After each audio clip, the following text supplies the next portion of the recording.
Two goat farmers found dead in bushes with their hands bound. Hi again and welcome. This is Link 7 TV News Report, and we'll be right back with the details to come. Welcome to Link 7 TV News Report, providing you with the best in local and international news updates. This is a place where you can get the most reliable and informative news information. Link 7 TV News Report.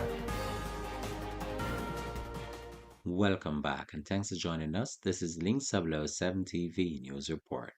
The Westmoreland police are probing the grisly discovery of two goat farmers whose bodies were found in bushes with their hands bound and what appears to be gunshot wounds on Tuesday morning.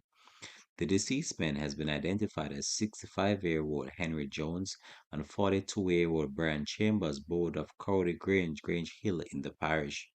Reports from the police are that at about 8:45 a.m., the two bodies were discovered in bushes in the Mint Road area of Grange Hill. Both men reportedly left their home around 6 a.m. on Monday with roughly 200 sheep and goats.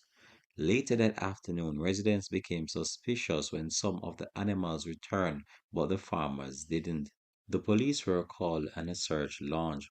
Four goats identified as some of the farmers' missing goats were found in Peggy Berry section of Grange Hill. The search for the farmers, however, proved futile on Monday. Their bodies were discovered Tuesday morning with their hands bound behind them after the police and residents resumed the search the following day. This has been Link 007 TV News Report. Thanks for watching.